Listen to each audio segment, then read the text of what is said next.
अस्सलाम वालेकुम dear students. आज का जो हमारा टॉपिक है वो पॉलिटिकल साइंस का पार्ट 2 है, जिसमें हम कवर करेंगे मीनिंग, डेफिनेशन, नेचर और जो इसका वाइड स्कोप है बहुत ज़्यादा, तो उसके बारे में डिस्कस करेंगे। इससे पहले अगर आपने हमारा चैनल सब्सक्राइब नहीं किया तो प्लीज़ सब्सक्राइब करें और वीडियो पसंद आए तो उसे लाइक करें।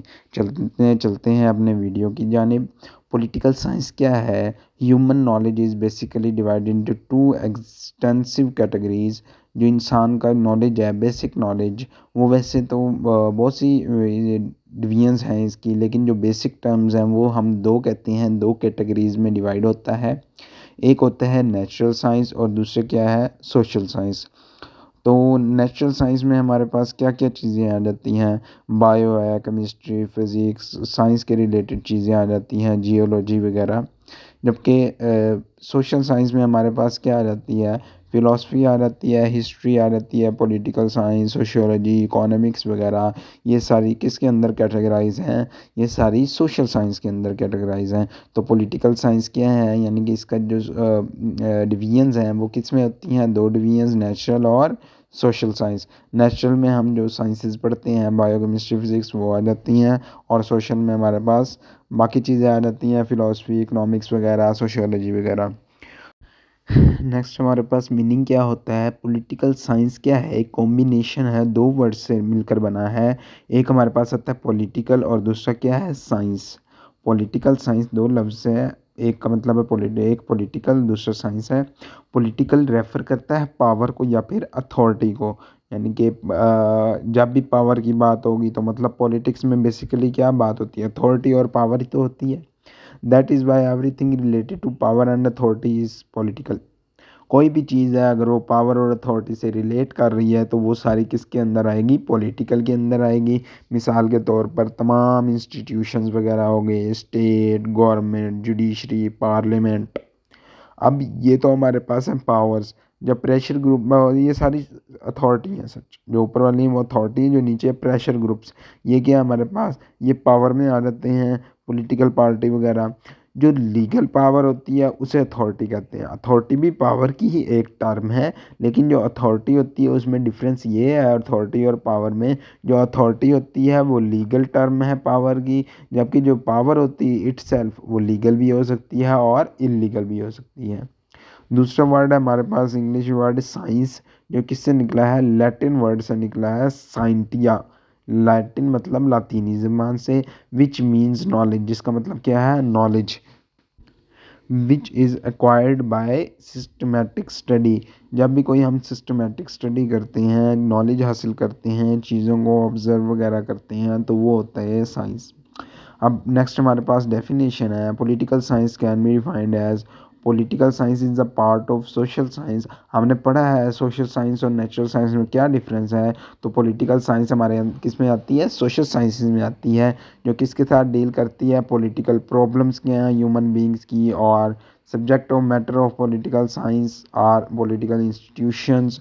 बेसिकली हम इसमें क्या क्या स्टडी करते हैं? इंसान जो हैं उनकी पॉलिटिकली प्रॉब्लम्स क्या हैं, और जो पॉलिटिकल इंस्टीट्यूशंस मिसाल के तौर पर स्टेट है, government, judiciary, parliament, pressure groups, political parties वगैरह, ये सब इनका जो इन सब के मैटर्स को स्टडी करना, ये सारे क्या कहलाता है? पॉलिटिकल साइंस कहलाता है। पॉलिटिकल बिहेवियर आ जाता है, ह्यूमन एक्टिविटीज़ आ जाती हैं, ये सारी पॉलिटिकल साइंस के अंदर ही आती हैं। It is also related to other social sciences subjects like history, sociology, philosophy, economics, etc। अब जो पॉलिटिकल साइंस है ये रिलेट करती है, इसका रिलेशन दूसरी साइंसेस से भी है। जैसे कि हिस्ट्री से भी रिलेशन करेगा, यानी कि हिस्ट्री में क्या था पॉलिटिकल, यानी कि किस तरह लोग रहते थे, क्या उनके अंदर था, पॉलिटिकल ओपिनियन क्या था, किस तरह पॉलिटिकल पार्टीज़ थी, मोनार्की थी, अनार्की थी, वो सारी हिस्ट्री में आ जाती हैं। उसके बाद सोशियोलॉजी भी, यानी कि लोग सोशलाइज होते हैं ना पॉलिटिकल पार्टी, यानी कि पहले कुछ और था पॉलिटिकल सिस्टम, अब नया पॉलिटिकल सिस्टम आया तो लोग सोशलाइज हुए, तो सोशियोलॉजी भी उसके अंदर आ जाती है। इसी तरह फिलॉसफी और इकोनॉमिक्स भी आती हैं उनमें। The famous Greek philosopher Aristotle said that, ए अब ये जो है फिलोसफर यूनान का ये फिलोसफर था अरिस्टोटल, जिसे अरस्तु कहते हैं। Man is by nature a political animal. अब वो कहता है इंसान जो है वो क्या है, फितरी तौर पर एक पॉलिटिकल एनिमल है, यानी कि जानवर है, हैवान है पॉलिटिकली तौर पर। He who is unable to live in a society और who has no need because he is sufficient for himself must be either a beast और गॉड। इसका ये मतलब है कि जो इंसान है वो पॉलिटिकली तौर पर एक जानवर है, यानी कि सियासी तौर पर एक जानवर है। उसे या तो खुदा होना चाहिए या दरिंदा होना चाहिए जिसकी कोई ज़रूरत ना हो, जो मुआशरे में रहने से कासिर हो।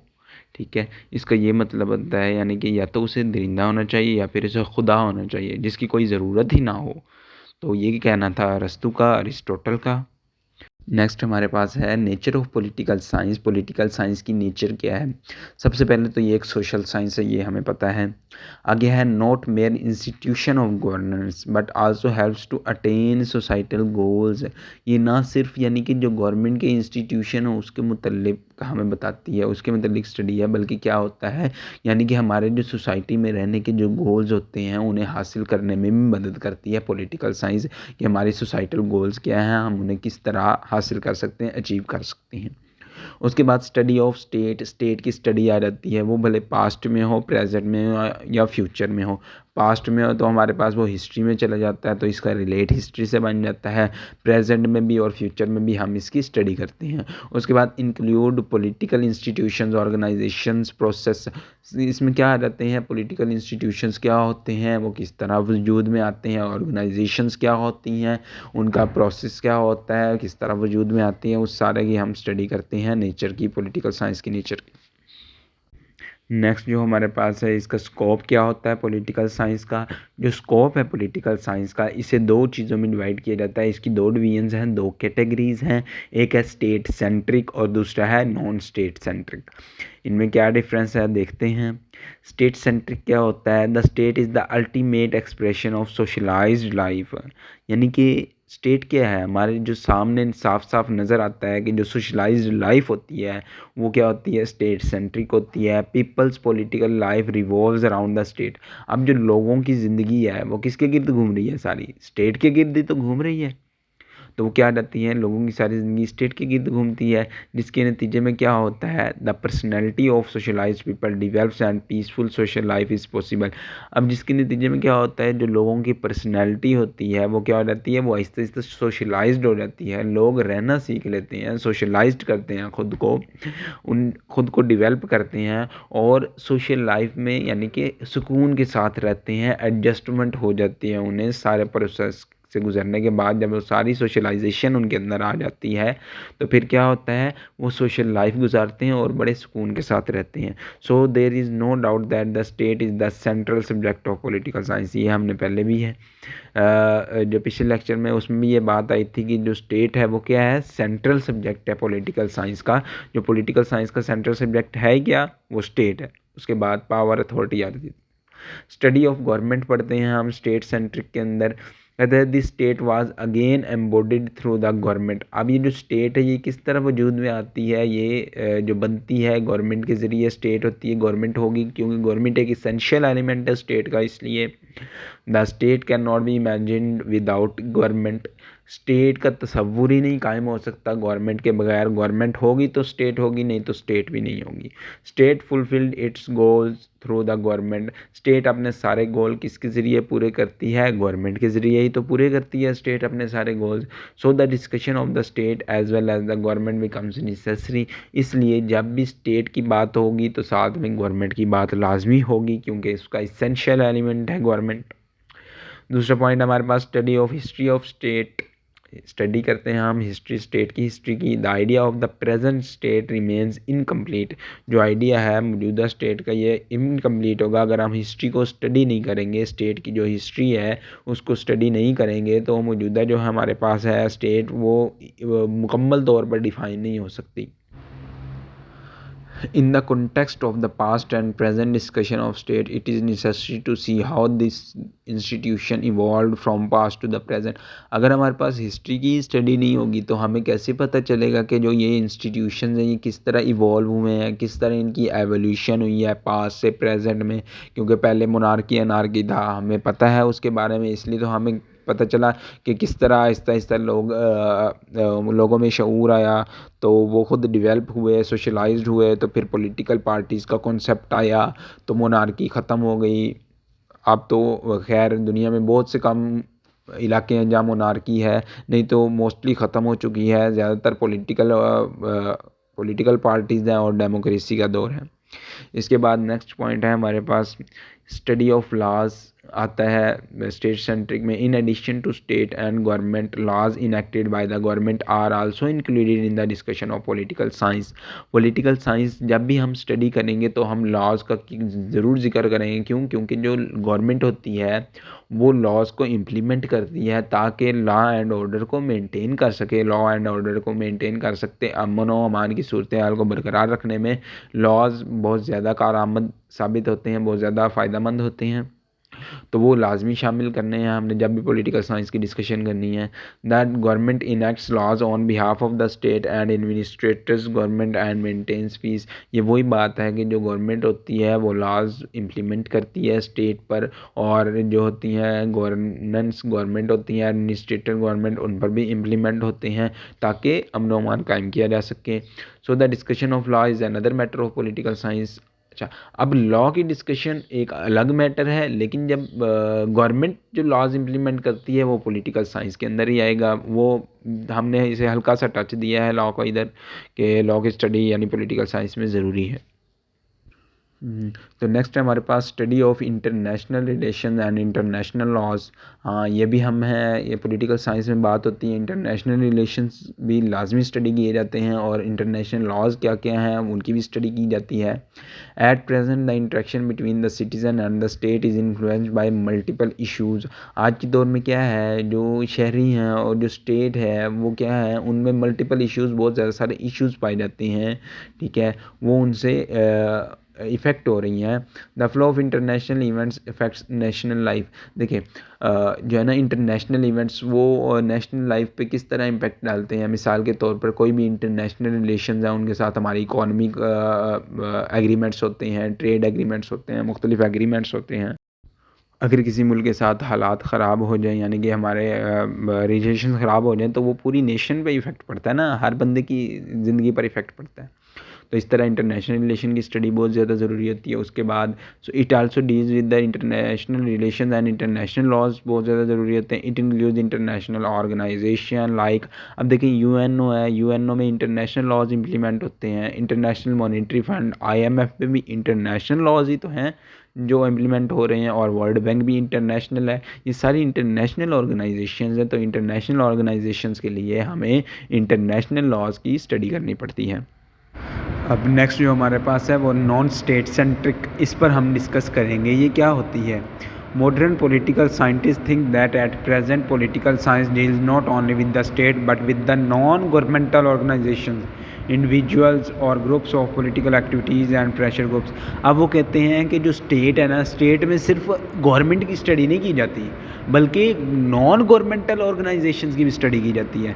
मिसाल के तौर पर कोई भी इंडिविजुअल ग्रुप हो सकता है, कोई एक पर्सन है वो अपने इलाके में ज़्यादा पावरफुल है लेकिन वो गवर्नमेंट में नहीं है, या फिर कुछ होते हैं जो पॉलिटिकल एक्टिविटीज़ होती हैं, या फिर प्रेशर ग्रुप्स होते हैं जो कोई भी पॉलिसी पर असरअंदाज हो सकते हैं, उसे बनाने में असरअंदाज होते हैं, लेकिन वो उनका ताल्लुक गवर्नमेंट से नहीं होता, वो नॉन गवर्नमेंटल ऑर्गेनाइजेशन में आते हैं। तो ये जो नॉन गवर्नमेंट, इसकी भी स्टडी ज़रूरी होती है पॉलिटिकल साइंस में। ठीक है, तो ये जो सारा आता है ये नॉन स्टेट में आता है। वो कहते हैं study of influence and influential क्या होता है। The study of politics is the study of influence and influential. अब पॉलिटिक्स की जो स्टडी है वो क्या है, इन्फ्लुएंस कर रही है कोई चीज़। मिसाल के तौर पर लॉ कोई बनाती है गवर्नमेंट, तो वो इन्फ्लुएंस करती है लोगों को, और लोग क्या होते हैं, उससे इन्फ्लुएंस होते हैं। यानी कि इन्फ्लुएंस की और इन्फ्लुएंशियल की स्टडी होती है। The study of politics is the study of influence and influential. ये लास्टवेल की ने कहा था इसके बारे में, पॉलिटिकल साइंस के बारे में, नॉन स्टेट सेंट्रिक के बारे में। जो पॉलिटिक्स की स्टडी होती है वो बेसिकली क्या होती है, इन्फ्लुएंस और इन्फ्लुएंशियल की स्टडी होती है। एक चीज़ इन्फ्लुएंस कर रही होती है और दूसरी इन्फ्लुएंस हो रही होती है। Many times a person is getting और others to work what he wants. अब मिसाल के तौर पर गवर्नमेंट क्या चाहती है लोगों से कि लोग लॉ एंड ऑर्डर को मेंटेन करें, यानी कि अमन अमान की सूरत हाल को बरकरार रखें। इन दिस केस इसमें क्या होता है, the person who did it called influential and the power of the influential is called influence. अब देखें वो यानी कि गवर्नमेंट ने हमसे कहा कि ये काम करें, आप लॉ एंड ऑर्डर को फॉलो करें। अब जो गवर्नमेंट है वो क्या है, गवर्नमेंट इन्फ्लुएंशियल है, और जिस चीज़ के ज़रिए वो कर रही है, यानी जो पावर है, अथॉरिटी है उसके बाद पास, वो क्या है, इन्फ्लुएंस। वहाँ पर इन्फ्लुएंस हो रही है, यानी कि एग्जेक्टिव्स हमारे ऊपर इन्फ्लुएंस करते हैं, वो वाली चीज़ जो इन्फ्लुएंशियल्स हमारे ऊपर लागू करते हैं। ठीक है, तो ये आ जाएगा नॉन स्टेट सेंट्रिक के अंदर। क्या है, पहला पॉइंट है study of influence and influential. Next इसमें हमारे पास क्या है, study of conflict and disagreement. अब कॉन्फ्लिक्ट वगैरह या डिसएग्रीमेंट आ जाता है, यानी मुआहदे की खिलाफ वर्जी आ जाती है, किसी दो पार्टीज़ के दरमियान जो मुआहदा हुआ होता है उसकी खिलाफ वर्जी हो जाती है, या कोई झगड़ा हो जाता है, उसके बारे में स्टडी करना। Conflict lies at the heart of politics, यानी कि जो कॉन्फ्लिक्ट होते हैं वो अक्सर होते रहते हैं इनमें। In a word of universal agreement there would be no room for it. अब वो कहता है जब यूनिवर्सल एग्रीमेंट होता है तो उसमें इसकी कोई जगह नहीं होती कॉन्फ्लिक्ट वगैरह की, क्योंकि जब यूनिवर्सल एग्रीमेंट आ जाता है तो तमाम कौमों को उसे मानना ही पड़ता है, उसमें कोई डिसएग्रीमेंट की गुंजाइश नहीं रहती। बाकी disagreement and disputes create politics. अब जो है डिसएग्रीमेंट और डिस्प्यूट, जो झगड़ा है, यही तो पॉलिटिक्स है। एक होता है यानी कि झगड़ा अमूमी तौर पर मुखालफत करना, यानी कि एक तनकीस होता है, तनकीद और तनकीस। तनकीद का मतलब होता है यानी पॉजिटिव और नेगेटिव दोनों ओपिनियन रखना। तनकीस होता है जो नेगेटिव बात होती है उसे कहते हैं। आप तनकीद कर सकते हो अच्छे और बुरे पे, लेकिन आप बिल्कुल ही इसका बॉयकॉट नहीं कर सकते। तो डिसएग्रीमेंट और डिस्प्यूट ये सियासत का हिस्सा है, पॉलिटिक्स का हिस्सा है कि आप क्या कर सकते हो, तनकीद उन पर कर सकते हो। That means the political situation is created when the work on which there is disagreement is organised. वो कहता है पॉलिटिकल सिचुएशन कब पैदा होती है, जब डिसएग्रीमेंट्स होते हैं, यानी कि एक टीम दूसरी टीम के कामों पर तनकीद कर रही है, यानी कि अगर उसने कुछ अच्छा किया है तो उसे अप्रिशिएट कर रही है, उसने कुछ बुरा किया है तो उस पर तनकीद कर रही है, ये आपने काम गलत किया, आप इसे दुरुस्त करें। तो ये सारा एक ऑर्गेनाइज्ड वे में काम होता है, यही सारी पॉलिटिक्स है। उसके बाद हमारे पास study of political dynamics. Dynamic का मतलब क्या होता है, जो चीज़ स्टेबल ना हो, एक पोजीशन में ना हो, जो चेंज होती रहे उसे कहते हैं डायनामिक्स। तो पॉलिटिकल साइंस में क्या होगी, study of political dynamics is very important because it deals with the current forces at work in the government and politics. It includes the study of political parties, pressure groups, public opinions, lobbies वगैरह। वो कहते हैं जो political dynamic है वो बहुत ज़्यादा अहमियत की हामिल है, क्योंकि हम इसमें क्या करते हैं, जो करंट फोर्सेज होती हैं, यानी कि जो मौजूदा फोर्सेस होती हैं मुल्क में, जो गवर्नमेंट में काम कर रही होती हैं उन, और पॉलिटिक्स वगैरह में काम कर रही होती हैं, उन सब की जो स्टडी होती है उसे हम क्या कहते हैं, पॉलिटिकल डायनामिक्स में उस सब की स्टडी करते हैं। जैसे मिसाल के तौर पर पॉलिटिकल पार्टीज़। अब देखें दुनिया में मुख्तलिफ ममालिक हैं, उनमें पॉलिटिकल पार्टीज़ की क्या होगी, तब्दीली आती रहेगी।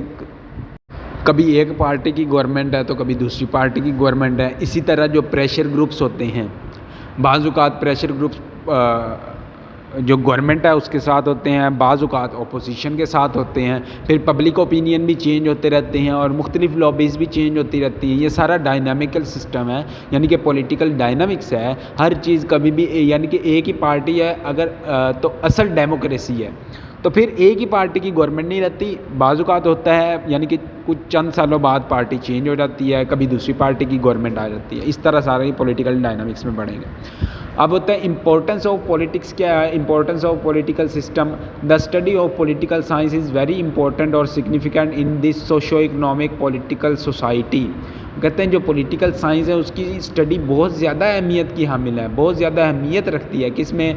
सोशियो इकोनॉमिक पॉलिटिकल थ्योरी में, सोसाइटी में सोशियो इकोनॉमिक पॉलिटिकल सोसाइटी में। क्यों?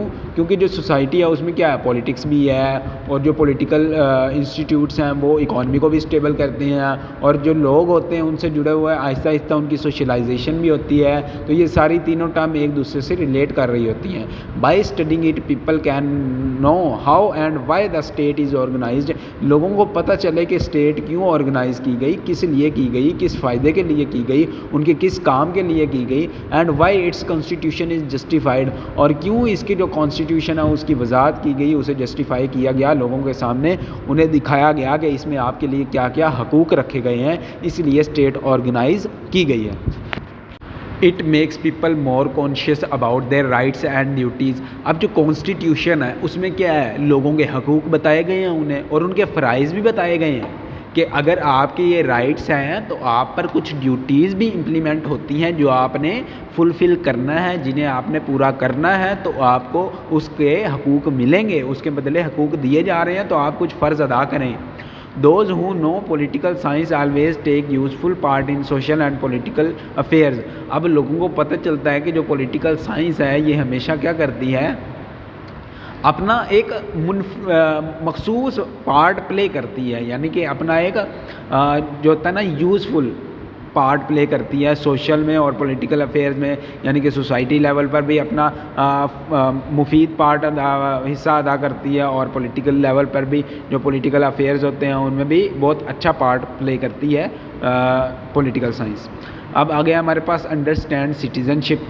It enables you to understand the relationship between individual और सिटीज़न एंड स्टेट। अब ये क्या करती है, आपको बताती है, आपको अंडरस्टैंड करवाती है कि क्या रिलेशन क्या बनता है, यानी कि इसके बदले में ना रिलेशन कायम हो जाता है स्टेट के दरमियान और उसके शहरियों के दरमियान, एक रिलेशन बन जाता है, तो दोनों एक दूसरे को अपनी बात पहुँचा सकते हैं ईज़िली।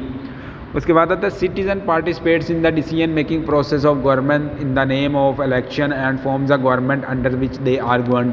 अब देखें, जो शहरी होते हैं वही तो पार्टिसिपेट करते हैं हुकूमत बनाने में, वो वोट कास्ट करते हैं, अपना इलेक्ट करते हैं किसी को, किसी पार्टी को, तो वो डिसीजन मेकिंग तो वही कर रहे हैं। असल में तो डिसीजन मेकिंग पीपल कर रहे हैं, क्योंकि उन्होंने अपना वोट दिया है, जो गवर्नमेंट आ रही है वो उन्हीं के वोट्स की वजह से आ रही है, और वो क्या बनाते हैं, वही तो गवर्नमेंट बनाते हैं, जिसकी वजह से क्या है, वो जो पार्टीज़ होती हैं उन्हें हुकूमत मिलती है, फिर वो उनके लिए पॉलिसीज़ बनाती हैं।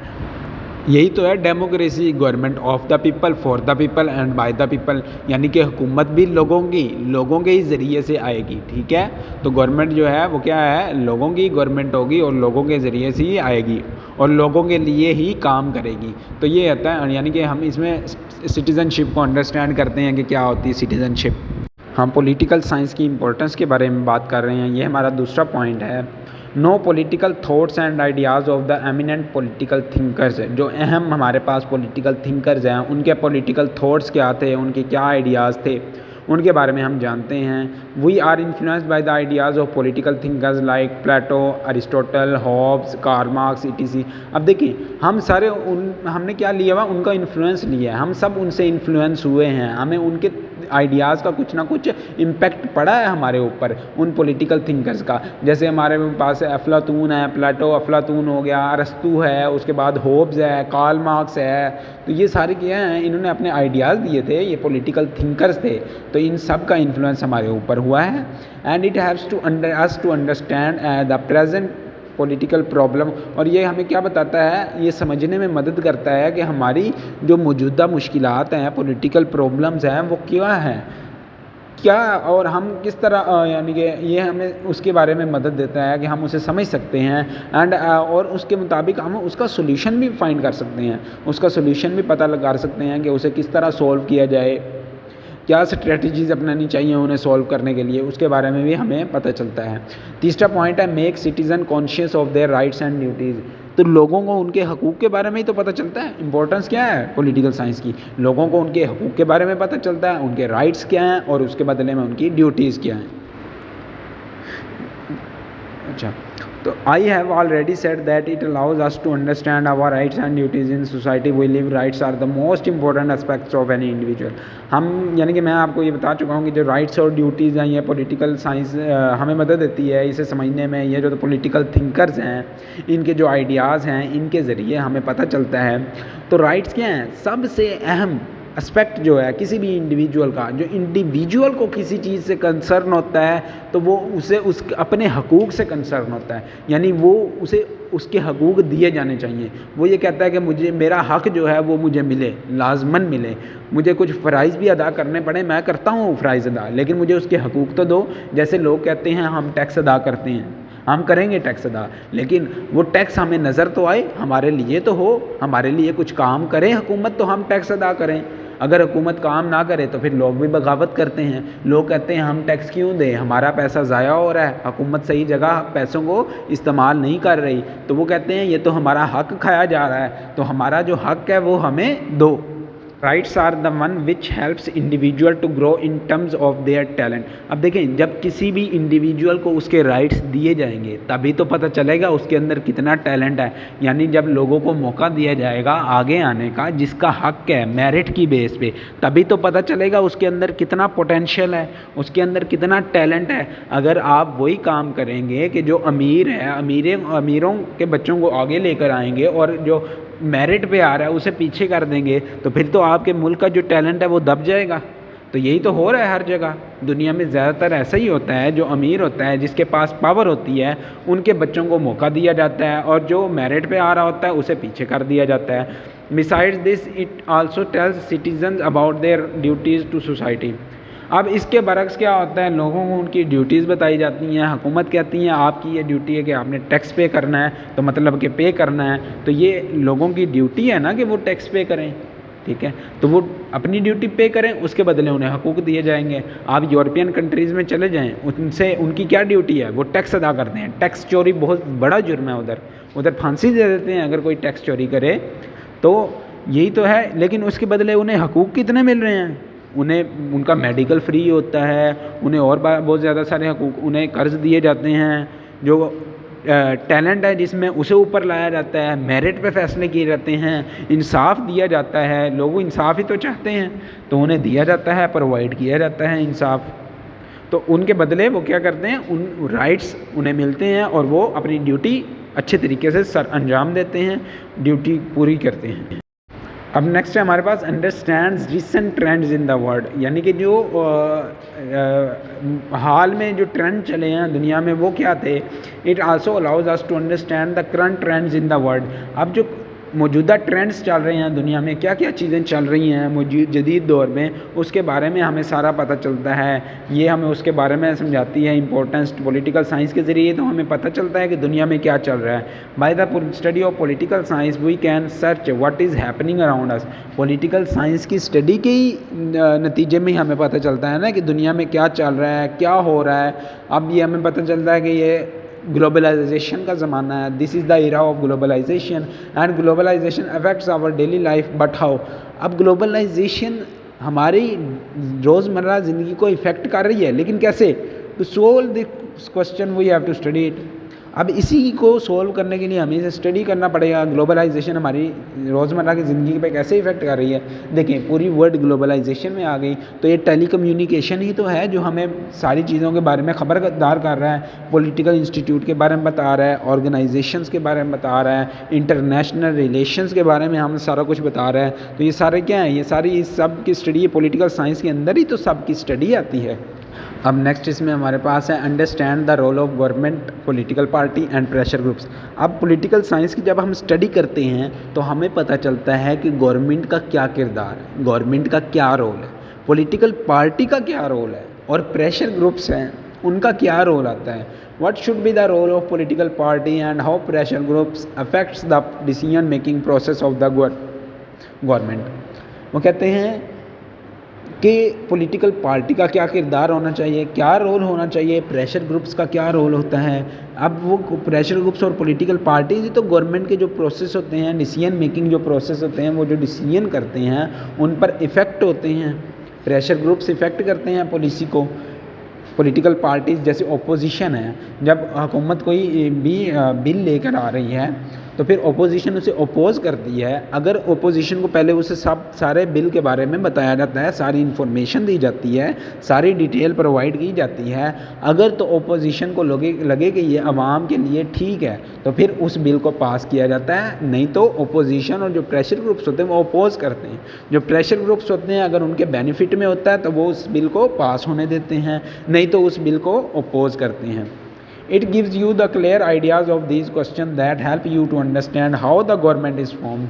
अब आपको यानी कि इस सारी स्टडी से आपको पता चल जाएगा कि गवर्नमेंट बनती किस तरह है, उनका रोल क्या होता है, डिसीजन मेकिंग में कौन कौन से इदारे जो है, कौन कौन सी पॉलिटिकल पार्टीज़, प्रेशर ग्रुप्स, यानी कि पॉलिटिकल पार्टीज़ और प्रेशर ग्रुप्स का भी इन्फ्लुएंस होता है। इस सब के बारे में आपको पता चलता है।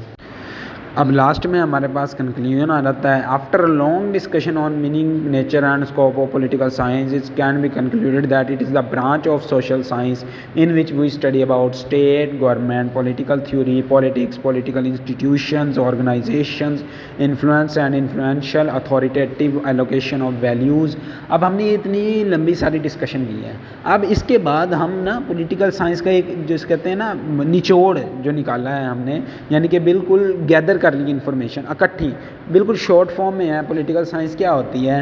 बेसिकली स्टडी है स्टेट की, स्टेट के अंदर गवर्नमेंट होती है, उसके बाद पॉलिटिकल थ्योरी की हमने पढ़ा, पॉलिटिकल थ्योरी, पॉलिटिक्स है, पॉलिटिकल इंस्टीट्यूशंस हैं, इंसान की पॉलिटिकल ज़िंदगी कौन सी है, लाइफ क्या है, international relations, laws, organisations, influence and influential authoritative allocation of values. ये सारी क्या है? ये सारी स्टडी किस में आती है? पॉलिटिकल साइंस में आती है बेसिकली। तो यही सारा हमने डिस्कस किया है। So it can be said that it is a dynamic science. ये भी कह सकते हैं क्योंकि पॉलिटिकल साइंस क्या है? एक डायनामिक साइंस है। इसका पास्ट डिफरेंट है। अब जो प्रेजेंट है, पॉलिटिकल पार्टीज़ क्या होती रहती हैं? तब्दील होती रहती हैं। And meaning, nature and scope of political science are extensive. अब इसका मीनिंग हो, इसकी नेचर हो, इसका स्कोप बहुत ज़्यादा वाइड है, बहुत ज़्यादा वास्ट है, बहुत ही ज़्यादा, यानी कि हर जगह तो पॉलिटिकल साइंस है। आप पूरी जिसमें भी गवर्नमेंट में देख लें, स्टेट में, स्टेट के आगे एलिमेंट्स हैं, पॉपुलेशन आ जाती है, ये सारी स्टडीज़ हैं, बहुत ज़्यादा वाइड स्कोप है पॉलिटिकल साइंस का। एंड ऑलवेज चेंजेबल, और ये हमेशा तब्दील होता रहता है। देखें, एक मुल्क में एक पॉलिटिकल पार्टी है, उसकी अपोजिशंस डिफरेंट हैं, फिर वो अपोजिशन चेंज हो जाती हैं। पॉलिटिकल पार्टी जिसके पास गवर्नमेंट है, वो गवर्नमेंट चेंज हो जाती है, दूसरी पार्टी के पास गवर्नमेंट आ जाती है, तो ये चेंजेबल है। It empowers us to think differently about our society as political as well as social animal. अब ये हमें एम्पावर करती है ये सोचने पर कि जो हमारी सोसाइटी है वो क्या है? पॉलिटिकल भी है और सोशल भी है, यानी कि इंसान क्या है? एक सोशल एनिमल है।